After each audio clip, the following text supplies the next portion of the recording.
Good evening and welcome to Dancer Chats. Tonight's discussion is the second in the Kansas City Ballet series of discussions sponsored by the Community Engagement and Education Department. And these interviews are designed to help you, members of the public, become better acquainted with members of the Kansas City Ballet's company dancers. My name is Paul Horsley. I'm the performing arts editor of the Independent magazine here in Kansas City. You can read me at kcindependent.com. I have the most enviable job in Kansas City because almost every day I get to talk with world-class performing artists about what they do and what their lives are like. And I can assure you that they are some of the most interesting people that you will ever meet. My guests tonight are two especially fascinating people, Kansas City Ballet company members Liang and Joshua Boden, both of whom were brought into the company by artistic director Devin Carty in 2014, and both of whom have distinguished themselves as two of the finest dancers in the United States. Before coming to Kansas City, Fu danced with Singapore Dance Theater, with Universal Ballet Company in Seoul, Korea, and as senior soloist with Cincinnati Ballet. Josh, before coming here, danced with Miami City Ballet, with the Dance Theater of Harlem, and with Cincinnati Ballet also. Both of these men, by the way, are in their 20th season as professional dancers. I think we can call them veterans. We're very privileged to have them in Kansas City. They're also very good friends and colleagues who've known each other for quite a while. Welcome, Fu and Josh. Thank you for being here. Thank you. Thank you. Tonight, we're dealing with four broad topics: identity, life experiences, techniques and tips, and professional life. And the idea is we want to talk to the general public. We also want to talk to young people who might be interested in dance, thinking about dance, but we're not going to get technical. We're not going to talk about grand jetés. Well, we might. But we'll translate all the French. First of all, identity. If I may start out by just asking each of you to tell us a little bit about where you were born and raised, where you trained, and with whom. And we'll start with you, Fu. Sure.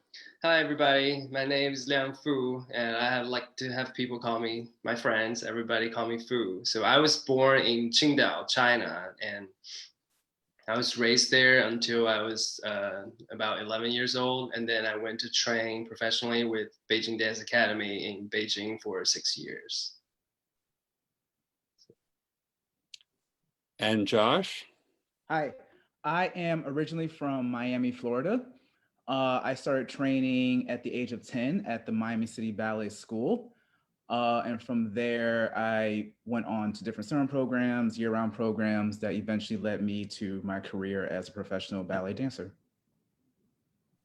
Great. I believe we have some pictures of two of you, whether you want them to be seen or not, as youngsters.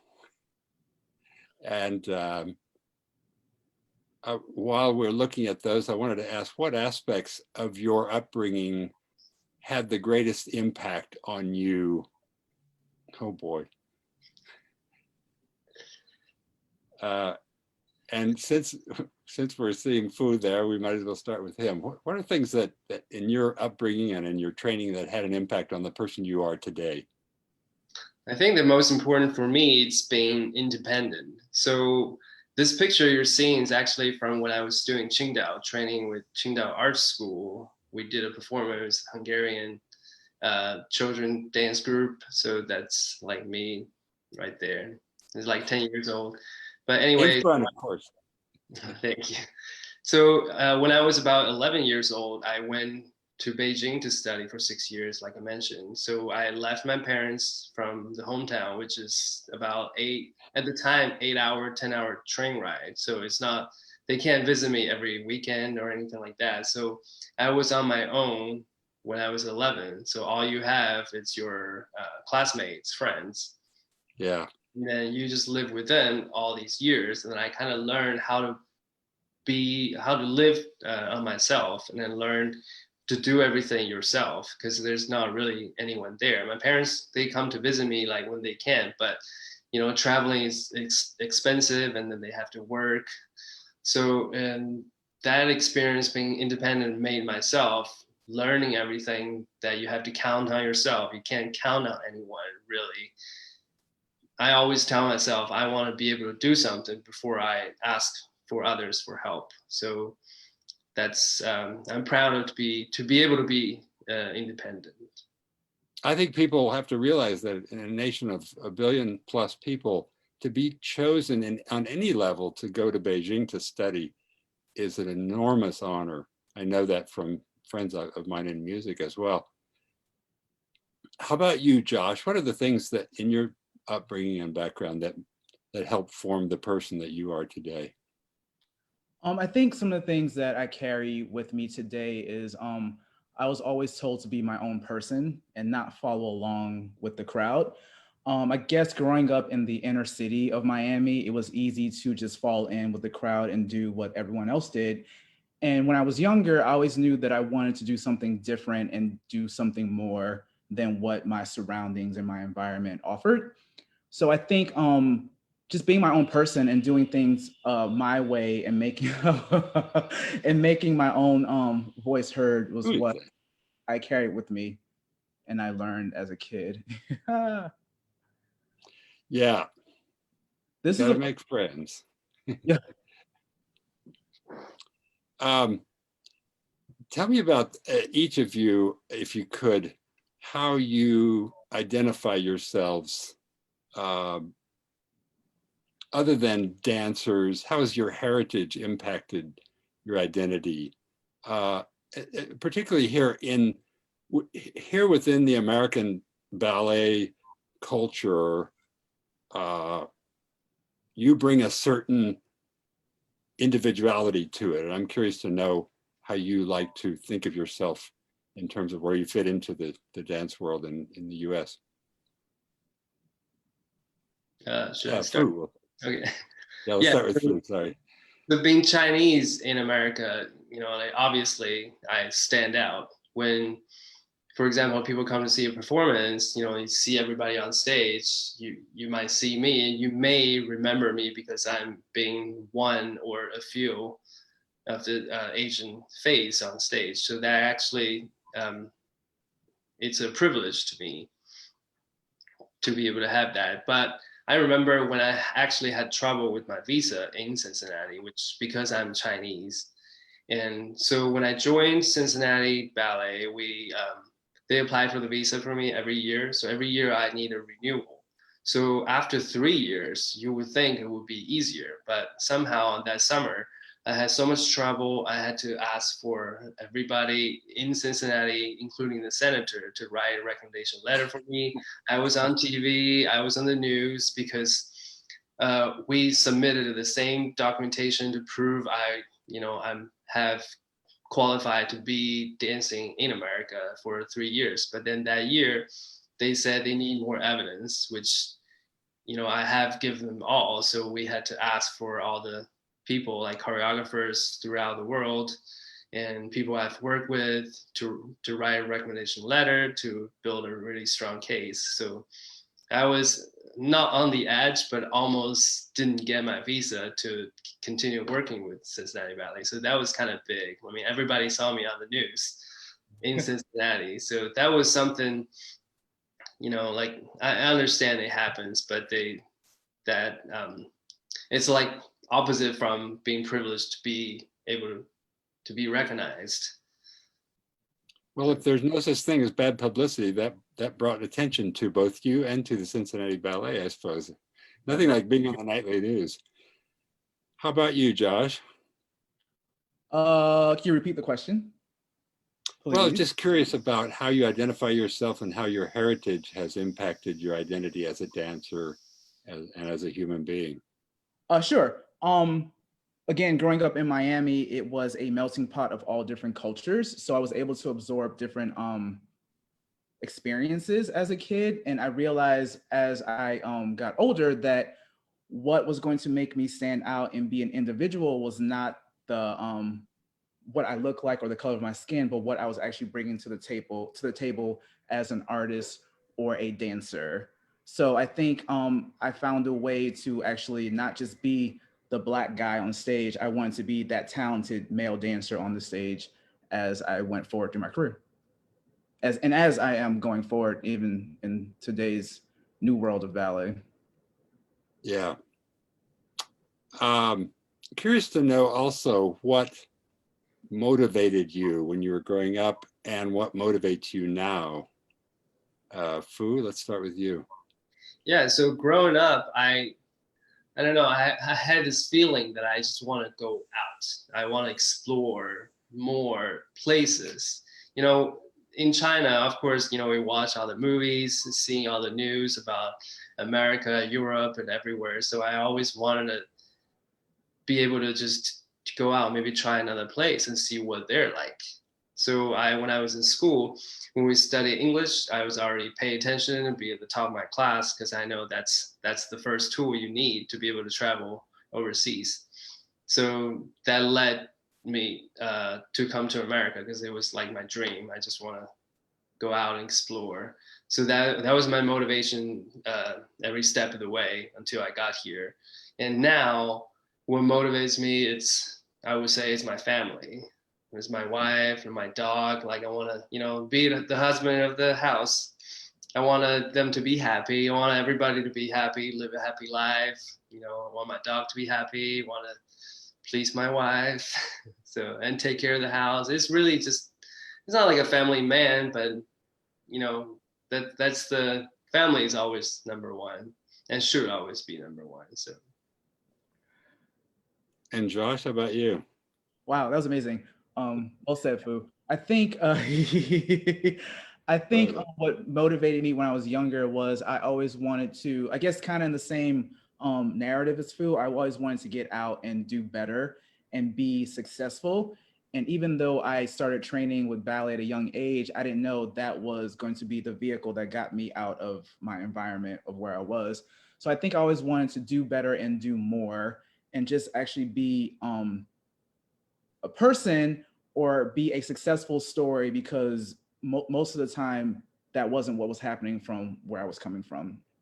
Mm-hmm. I think what motivates me now, now that I've made it this far and have sustained a ballet career, is to just keep growing and listening and actually challenging myself not to be complacent because it's easy to just just go through the routines and not actually feel like you're actually doing anything or feeling anything. So I think I've learned, or I'm trying to learn, to actually be in the moment and still figure out ways to be successful while being present, if that makes sense.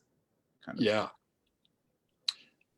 Moving on to the next topic, life experiences. I'm curious to know how each of you and when were first exposed to ballet specifically. What was your first experience? What were your first experiences? What was your impression initially? And to what extent did those experiences lead you to choose a career as a dancer? Fu? Yes. So I was never in a family who has dance history or anything like that. So when I was little, my dad, my uncle, they used to do like this stand-up comedy, a duet, where you would say like, you know, they would stand there with a microphone with a script. They would, you know, talk and then people would laugh because it's funny. So I started by doing that with one of my classmates. And so my dad looked at me, you know, like, cause you have to stand there for a long time. And he said, like, your posture and my back is not like very straight. Cause he wants, you know, you have to stand up straight and talk. I was a little bit like, you know, I always looked like a little shy. So he sent me to this dance school, which is not really a dance school. It's like once a week on the weekend, we go do some, you know, stretching, do some leg kick. I didn't even know what it was. So from there, and the teacher over there like told my parents, you know, he has the potential. Maybe he should try this school, which is Qingdao Art School, where you actually go and learn dance, but it's more like children's dance. So that's the first time I experienced children's dance, not even ballet. So I just saw it. I was like, okay, it's something different. I don't have to sit in a classroom all day like what you would in a normal school.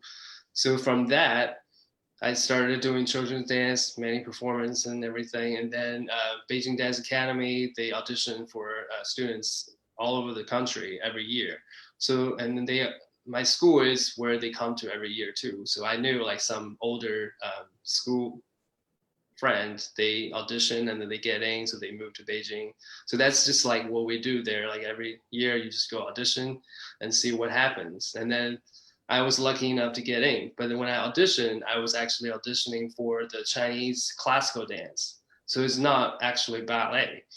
But so you do the first time audition in your city, and then there's a second round, and the final round you have to go to Beijing. So when I went to Beijing for the final round, they have this table of all the teachers in front of the room, so many people, and then you do all the things they ask you to do. Then afterwards, they told me, so you're accepted with the Chinese classical dance class, also the ballet class. So which one would you choose?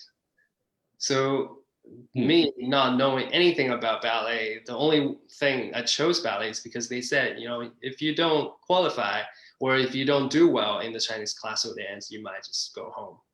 But if you don't do well in the ballet class, you can maybe go to the Chinese classical dance. So I was like, okay, so I have a second option if I go to that. So then I was like, okay, I'll choose ballet in case, I don't do well, then at least I can stay there in a different class.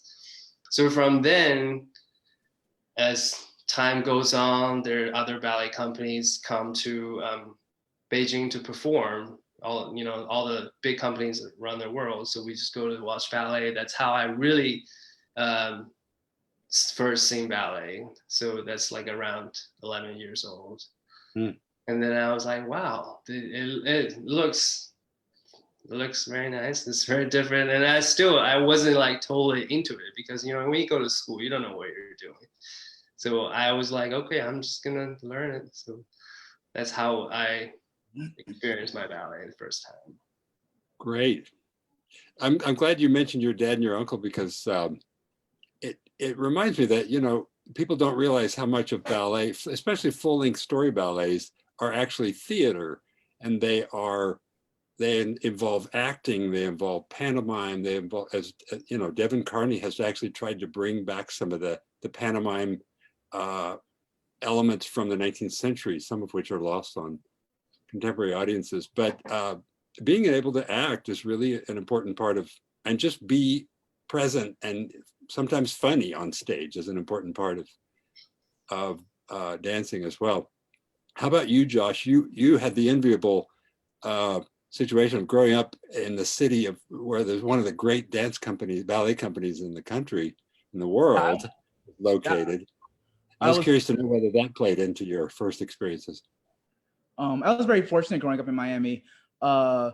My first experience with ballet, my elementary school took a field trip to see a student matinee of Miami City Ballet's The Nutcracker. They bust all the kids in. We saw the show. At that time, it was something I had never seen before. I've never seen something on that scale that was so colorful, so big. I've never went to a performance where there was live music before. So it was a moment and a lot of firsts for me. And luckily, at that time, when I saw the student matinee of Miami City Ballet's The Nutcracker, the company had 2 African-American female dancers in the company at that time. And seeing them on that stage, I was like, wow, they are beautiful. I've never seen someone that looks like me move the way they're moving and doing what they were doing. I was blown away.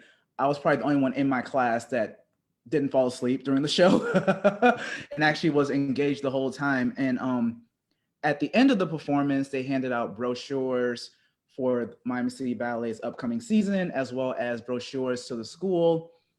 And we went back home, we ended the school day. And of course, being the person I was at 10 years old, I actually called up the Miami City Ballet School myself and said, hi, my name is, I saw your performance this morning. I want to do ballet. And they were like, oh, that's great. Can we speak to a parent? Is your mom or your dad around? And I was like, my mom is at work, so you can talk to me. And they're like, that's great, but we need to speak to a parent. Parent. My mom came home from work. I talked her ear off, and maybe like 2 days later, she finally got around to calling them. They invited us to the school. They showed us around. And luckily, they said since I was a boy, they were able to offer me a scholarship and classes. I remember they had me go to the lost and found to find a pair of ballet shoes that fit and whatever worked. You know, I didn't know what I was doing. So of course I picked the first pair of shoes that I saw. They were too big. They didn't fit. I didn't know what I was doing. And yeah, the rest is history. And from there, I started taking classes and changed my life. Basically, I don't know. I'm glad you mentioned Nutcracker because I believe we have a couple of images of each of you dancing in Oh boy. Kansas City Ballet's own Nutcracker. There is Josh doing the Spanish dance. And Miami, of course, has a great tradition from Balanchine through Edward Villela. And I was curious to know, you know, for years, the Kansas City audience saw Todd Bollander's Nutcracker, which borrowed heavily from, I mean, we're not supposed to talk about it publicly, oops, but it borrowed heavily from Balanchine's, but that was okay because he was Todd. And I was curious whether that was true for Ed as well, whether there were elements of Balanchine's Nutcracker in that, do you know? Miami City Ballet has always done George Balanchine's The Nutcracker. Oh, so they actually say it. Okay. It is Balanchine's Nutcracker. When I was in the school, I did all the children's roles like Party Scene, Paula Chanel, Candy Canes, kids roles, yeah. And they are still doing Balanchine's Nutcracker currently. Well, pandemic life, so yeah. I might mention here that Kansas City Ballet has a fantastic program led by April Berry called the Road program in Kansas City schools on both sides of the state line. Reach Out and Dance is what ROAD stands for. And third and fourth graders take part in dance classes. And if actually they're observed, and if they are gifted, they're offered scholarships to come to study at the Ballet Academy. And you know, I'm glad that you mentioned that you were the one kid in the class. You know, it's like there's almost always one, and it almost makes it like any teacher feels like if I can just reach one person, then the whole thing has been worth it. And I think that you're living proof of how these programs work and how important it is to bring kids both to go into the schools and also to come to bring them in to see the professional performances. I mean, I must say, I didn't get here by myself. It was a bunch. I want to say thank you to all the teachers and parents behind the scenes or in front of the scenes that supported me. I didn't have financial means to study ballet, so it wasn't for that outreach program and the opportunities. I wouldn't be dancing because it wouldn't have been an option for me. So, you know, huge. There is Josh dancing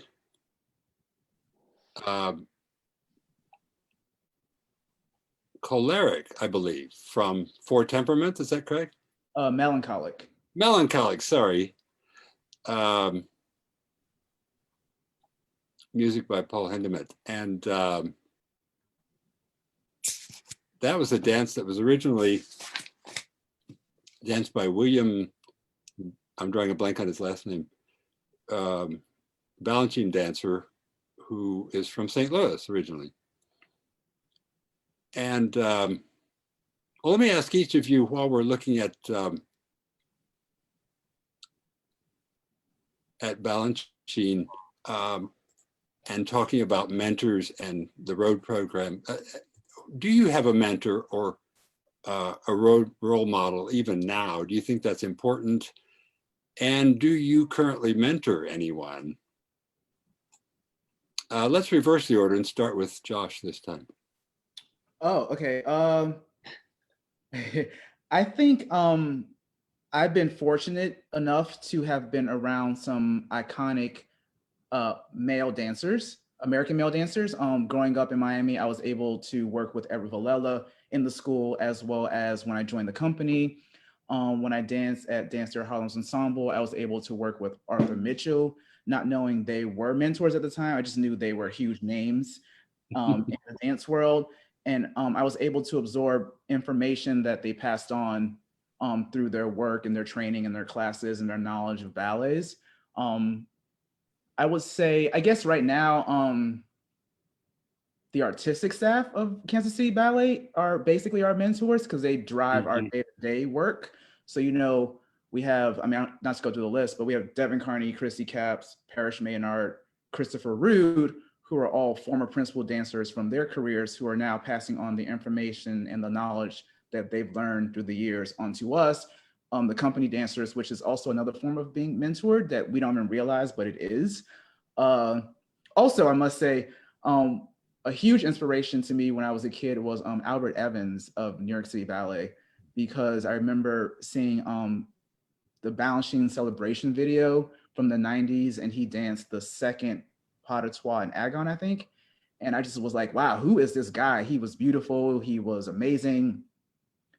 Literally, I wore that videotape out because it was always on repeat, and I would dance Agon by myself in my living room as a kid. All the parts. I mean, yeah, it was that I was that infatuated. So yeah. I believe we have a picture of you and a young fan, who just liked watching you dance and came backstage. That's That Rowan. it was awesome. This little boy's name is Rowan. April Berry reached out to me and said that I had a fan who saw me dance and he wanted to meet me, and I was like, really?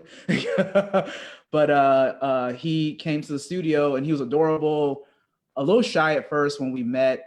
Actually, this is the son of the moderator from the last Dancer Chat series. So we have that connection, and yeah, that was a cool moment. He was awesome. Once I broke through that shyness, he was fun, and he showed me moves that he didn't know at that time. And yeah, that was a cool moment. Interesting that you met Arthur Mitchell without really realizing what a critical figure he was. He was one of the pioneers of dance, in Balanchine's company. The first times that we had seen an African-American in major neoclassical ballet, and it shocked people. It's hard to believe now that people were just stunned by seeing a Black dancer, you know, dancing among white people. Let me ask you that same question though, Fu, about mentors, whether you've had role models over your career and how important that was. And do you mentor people now? Yeah, so when I was in Beijing Dance Academy, I considered my mentor being my teacher, who actually, he just graduated from university. So I was 11 years old and he was actually only 25, around 25 years old. So we were his first class. So we were really his babies, you know, and, you know, he treated us not just like teach us how to do ballet. I learned so much from him too, as how to be a person too. So the most I remember him being is humble. You know, he's new to the teacher world and he knows his place, and then he just work and being humble and not trying to show off or anything. So that he guided me through the years when I was with Beijing Dance Academy for 6 years. And then also when we were in China, you know, like I mentioned before, all these international ballet companies come to Beijing to perform. So we get to go to see their performance all the time. But, you know, that's not enough. So we actually, like Josh said, but we have the video cassette tape too, to watch some of the best dancers in the world, like Baryshnikov, Carlos Acosta, and like Tetsuya Kumakawa, who's a Japanese superstar. So that's what all the guys do. We just get in the classroom and just watch those over again to see how they turn, how they jump, like how we can perfect or be nearly as close to that. So they all those figures, and then some other ones I always, you know, when I'm doing something, I want to see how they interpret it.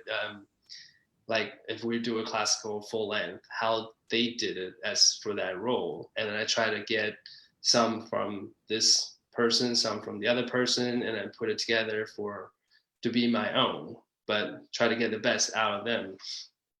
And then as I'm in America, I feel, you know, sometimes your mentor can be from outside the ballet world too. For me, I feel I'm relating myself to Kobe Bryant, who is a sports figure, but you know, we are athletes and they are athletes, and he's Mamba mentality, it's just going for what you crave, you know, don't stop. Like if you hurt, keep going, you know, you just, so that's the mentality that I have. You know, you don't want to back out of a challenge. You always want to, you know, go for it and then be on top. So I think a lot of people don't realize the extent to which being a professional dancer is being an athlete. In fact, if you dance 8 hours a day, you're probably in better shape than many professional athletes when you come right down to it. If you're just now joining us, this is Kansas City Ballet Dancer Chat, and we welcome you to our discussion tonight with Liang Fu and Joshua Boden from the Kansas City Ballet, company dancers since 2014, and also good friends. In fact, if I'm not mistaken, Josh was best man when Fu married fellow company dancer Danielle Bausinger, now Danielle Fu. And, oh, where was that, Fu? in Santa Rosa, California. It's Oh, wow. Paradise Ridge Winery, which it was burned down, but then they rebuilt it. Wow. So you had you actually did an actual wine tour then for your honeymoon?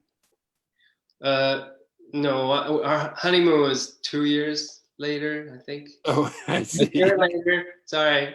The life of a A year dancer. later, we went to Thailand. That was our honeymoon. But that was a beautiful destination wedding trip.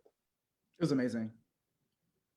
I was reminded of The Hangover. I thought maybe that was a, yes, we're doing a wine tour, dear, kind of thing. Let's move to the area of dance techniques and tips. And in addition to ballet, what other types of dance have you trained in? Fu, you've already referred to a little bit of that. And do you continue to take those kinds of classes? Is that part of your regular training, or do you do it on the outside? Let's start with you, Josh. Oh, sure. Tips and tricks. As I've gotten older, I really have found an appreciation for Pilates and reformer work. I personally, my own physical body, I'm very flexible, very flexible back and shoulders. So I had to find a way to close my core, and Pilates has been a good way to do that. I also appreciate yoga. It helps me stretch because I don't stretch regularly. So it helps me stretch those non-ballet muscles that I use every day, those turn-in muscles and the outer muscles, as well as I really found a way to enjoy strength training and cross training at the gym. And all this stuff I learned over the years, because in the beginning of my career, people would give you advice and you were just basically freestyling it, so figuring out what works for you and your body. We're not all the same. Everyone can give you advice, but it doesn't work for everyone. For myself, I am a shorter male dancer. So, you know, when someone says, just go to the gym and just lift weights, that doesn't work for me, because if I just go to the gym and lift weights, I'll be top heavy and look weird. So aesthetically, it doesn't work. So I had to find the fine line of combining the right combination of outside activities to complement the work I was doing in the studio. So, how about you, Fu? So when I chose ballet major as the major in Beijing Dance Academy, we were still required to study for a certain amount of years Chinese classical dance and Chinese folk dance, which I believe we did 1 year of Chinese classical dance. So the difference is really, it's like the arm position. You know, the lines ballet makes is long and, you know, can reach as far as possible, but the other one, you kind of like hold your arm, you put it like the other way, for example. And then also like doing some flips, like hand flip without the hand. And that was like the entry level. Because all the other Chinese classical dance students, they can flip in the air 360 or 480 or something. But we were not that advanced. We were 11 years old for 1 year. So we did something like you put your hand on the floor and then hand on the floor and then flip up, or like a side flip without hand. That's the most hardest thing we've learned. But we did train in Chinese folk dance for 4 years, which that includes, you know, dance with a fan or with some kind of like a sheet towel kind of thing. You know, that for yeah, there's like a Mongolian dance, there's all kinds, because China, there's so many different races in China. So all different kind of dance we had to study for 4 years. And then we also had the class for character dance, which is related to ballet. There's like, you know, Spanish, Russian, Hungarian, all these things. And since school, I have not practiced any of Chinese classical or Chinese folk dance. I did show my wife at home one time, just show her what I used to do, but I don't even remember it really. But as of right now, like we, you know, it depends on the ballet we're doing. For example, Nutcracker, there is Spanish dance, so that's kind of like a character dance. There's Russian dance, so we are still doing it on a daily basis, pretty much when you do full length. But otherwise, I'm not practicing any of those. Yeah. Do you each have pre-performance rituals other than, you know, taking class and warming up? I think a lot of times that the audience wonders whether you have to, like, certain almost superstitious things you have to do before a big performance. Josh, we'll start with you on that. I don't have any superstitious routines. Usually for me, I require a nap before the performance, just so I get a little extra rest, depending on what we're working on or we're performing at that time. Yeah, it varies. Sometimes if the ballet requires, if it's long, requires a lot of stamina, I maybe add a couple extra cardio cross trainings before earlier in the day, so my body can acclimate for the show that night. But honestly, just a good nap for me will get me through a show. Yeah. That's good advice for just about anybody in any field. How about you, Fu? I definitely agree. Nap is the key. Mm-hmm. You need to be able to relax yourself, and then you can focus. Because I can't just stay there and get ready 2 hours before, because by the time you actually have to do the show, have to perform, you're worn out. So I always, if I'm doing for classical ballet, I'm doing full length, I would, you know, that day, usually if I have one class, I do one class a day, my body feels good. And then all I have to do before the show is to just do a bar myself, kind of like get body warm, and then that's it. Because the adrenaline when you're on stage, they give you extra energy. And as long as you feel like you're on your leg, that's how I'm at. And I believe also you have to really trust yourself, because you know, you practice all these times, then you have to trust yourself you can do it. Because if you can't do it, you won't be on stage. You won't be doing this. And you know, and also once you get on stage, it's not just gonna magically you be perfect. You know, you jump higher or turn more. So you know what your body's capable of, and then trust yourself, know you can do it, then go out there and do it. And then when I do contemporary ballet, I usually don't need to do a bar, because I just need to keep loose. I stretch, like I take a nap first and then wake up and stretch, get body loose, and then get ready to go. Because always, you know, for me, the adrenaline, it gets me warm on stage too. For if I'm doing a grand pas, like a pas de deux into variation and finale coda, I wouldn't do too much before the pas de deux, because the pas de deux itself, it gets me warm. And by the time I get to the variation, I'm fresh and ready and excited, not exhausted, tired. And so that's. Speaking of Grandpa, I think we have a photo of you doing the Nutcracker Grandpa.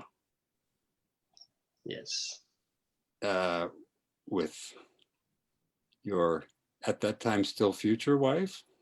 No, it was she's Oh, okay. already married then. I can't read, the screen is blocking what year that is. Let's move on to discussing your professional lives. I was curious to know, when you're auditioning for professional companies, what kind of things you're looking for? What's involved in the decision of a company that you want to audition for and ultimately choose to dance with, and how did that play into your coming to Kansas City? Let's start with you, Fu. Sure. I'm looking to be a good fit for the company, because it doesn't matter how good the company is. If you go there, you're not fitting, and then you would just be, in the corner, not really doing anything. So I would. There's a rare picture of the two of them together. Yeah. And also the repertoire the company is doing, because you have to be interested and passionate about the ballets that you're doing. Otherwise, you won't give all, I feel. So for auditioning coming to Kansas City Ballet, because both me and my wife, Danielle Fu, we worked at Cincinnati Ballet. I worked there for 6 years. She was there for 8 years. And it was a time for a change for both of us. And we have worked with Devin Carney for many, many years. And since he came here, so we thought, well, it's time for a change. We know him and he knows us. Let's go give a shot and see what happens. So that led us to here, which, after auditioning here, we still had other places to go. But, audition as a couple, it's hard, because the company may have one position for the guy, or the girl may not have both. And Devin offered both of us jobs, so which we were very excited. And then we talked to each other actually to see if we should still try to do other auditions we had planned. But not knowing the director or being with the company, don't really know anybody that worked there before. You go to a new place, you will have to adjust and approve and have them know you. Which coming here for us, we just feel more comfortable, since we already have this relationship with Devin, and we know how he works and he know how we work. So that led us to Kansas City Ballet. Also, the repertoire here is very similar to Cincinnati Ballet, which is, like almost half contemporary, half classical ballet. I think that's what everybody, classical trained dancers, would like, because you don't want a majority to be contemporary, and neither is classical. You want to have a challenge from both contemporary and classical. So yeah, that is that photo is I believe of a piece called Grasping. Is that correct? By Andy Abernathy and Stephanie Rook. Yeah, sure. Of the Heartlines, is that right? And I can't tell if they are fighting, or if they're mad at each other, or if they're in a codependent friendship, or what. The term grasping is kind of interesting. That's what they're doing, in fact. How about you, Josh, in terms of what you're looking for in a dance company and how that played into you coming to Kansas City? When I was younger, I went to predominantly balancing trained schools. So I spent a lot of years training at School of American Ballet, Pacific Northwest Ballet, as well as training at Miami City Ballet. So I wanted to join a balancing type company that did majority balancing rep. Luckily enough, I was able to get into Miami City Ballet and then able to transition to Dance Theater of Harlem. But eventually I figured that the dance world was changing and I needed to broaden my repertoire and the way I danced and the way I moved.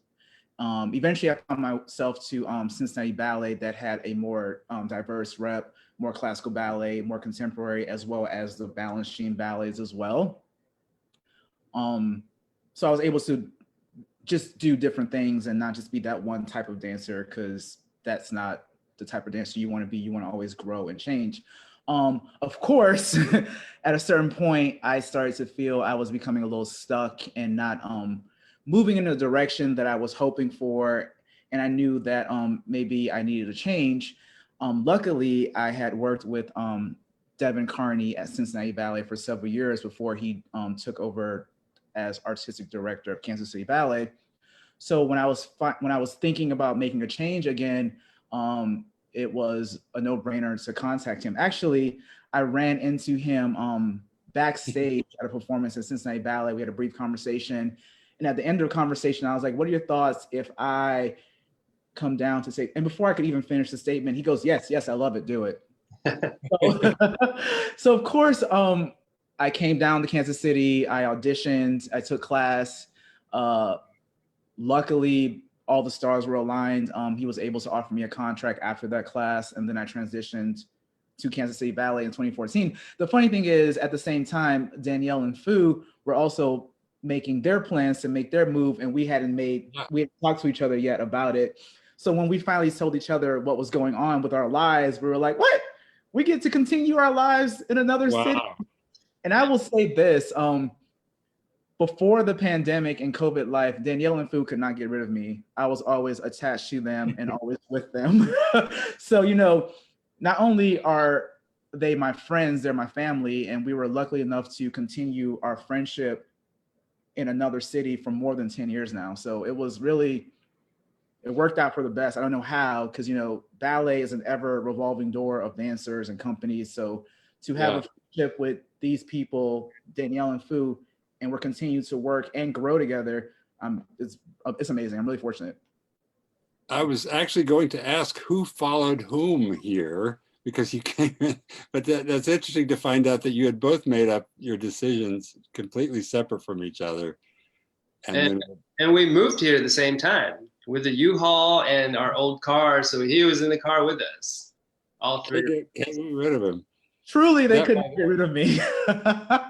That, by the way, was a photo of Josh dancing Puck in Bruce Wells' Midsummer Night's Dream, one of the more gorgeous productions that this company has done, and probably one of the more muscular Pucks in the history of Shakespearean comedy. I didn't have a choice. I'm just in an asymmetrical leotard. That's it. I didn't have a choice. In the theater, of course, Puck is usually played by a kid, but that was clearly a different type of. Yes, there you are. Obviously. Tell me what of each of you. This may be a question that is still gestating, but are you thinking about current career goals, looking forward, how you envision your second career, as it were? Let's start with Fu. My current career goal is to finish my career in like a normal.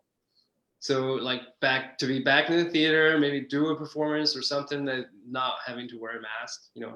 Hopefully the pandemic will pass, because as you mentioned earlier, it is my 20th season. So as much as I want to continue as long as I can, which I could, because my body actually feels pretty good right now, but I just hope, the normal comes back so I can finish my career up high.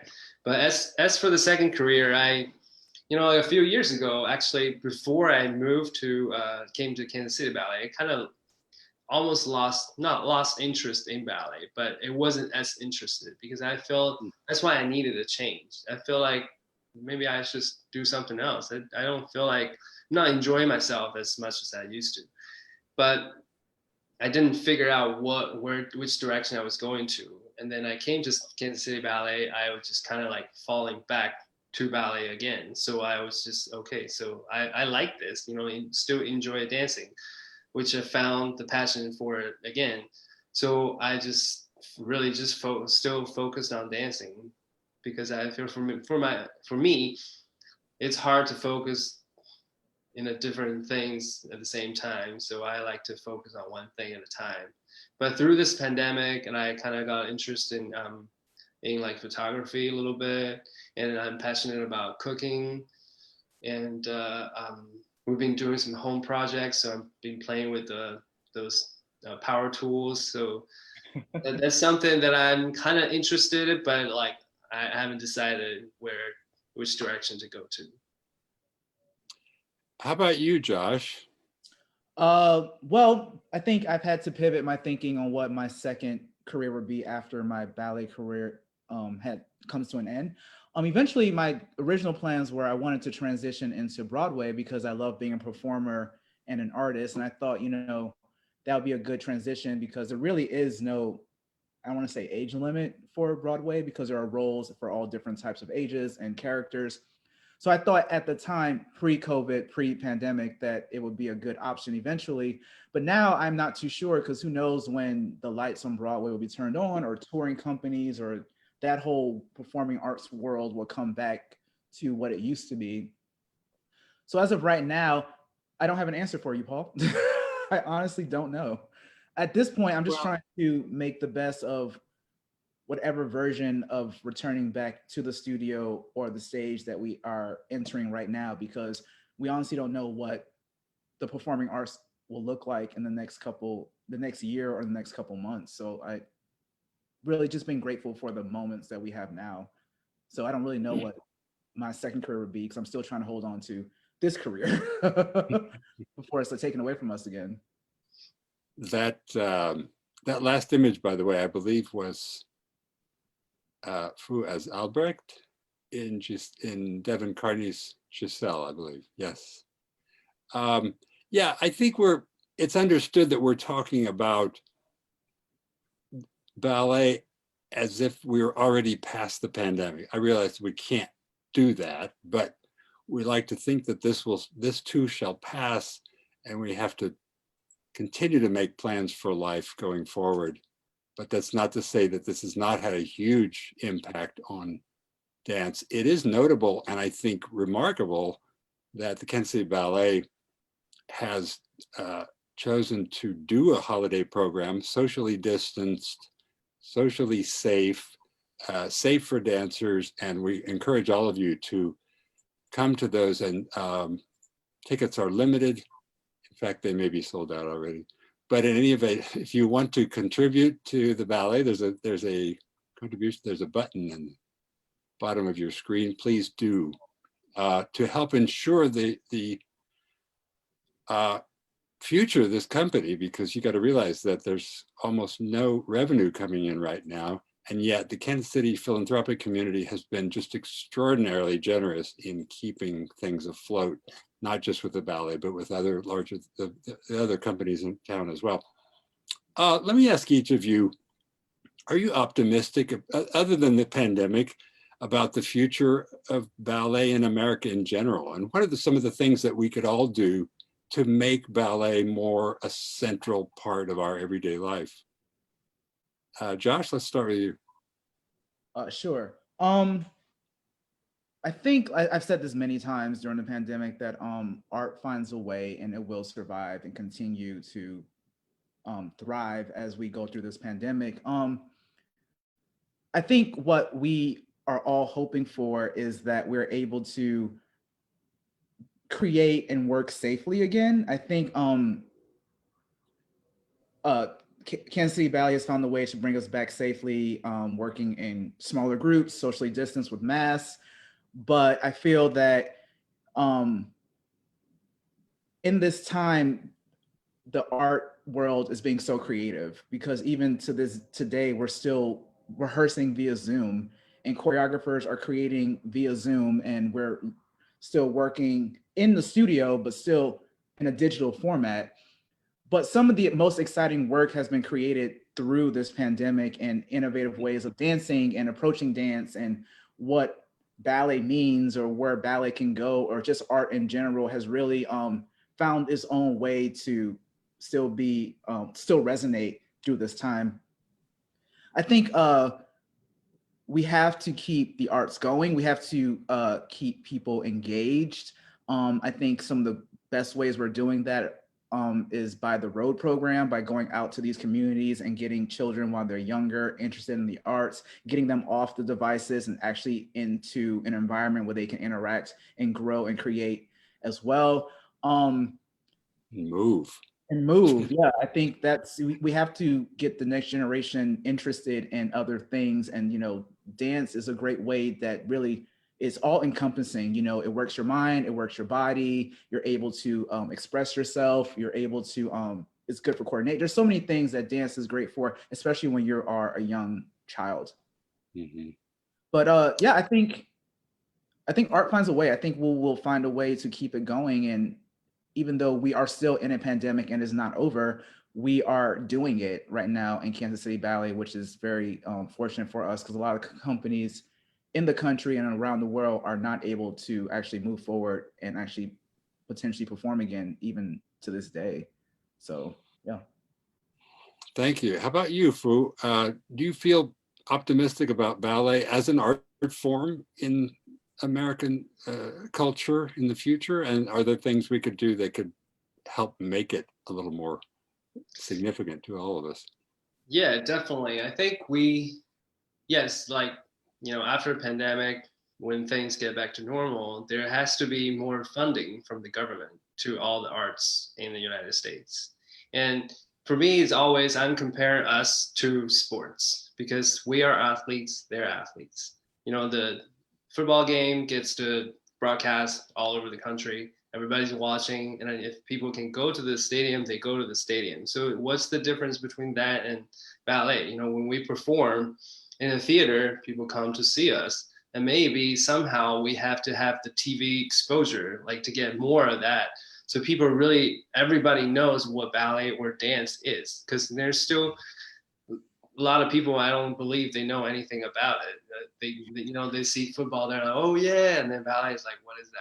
Like Josh said, we need more education, definitely. Go and reach out through our community, to kids, to everyone, to show them that being a dancer is cool. It's not just football players, they're like this big dude. We are equally as strong, and then we look better. We don't have a belly hanging. You know what I'm saying? So we have to have everybody know that dancer is cool. We have this strength, flexibility.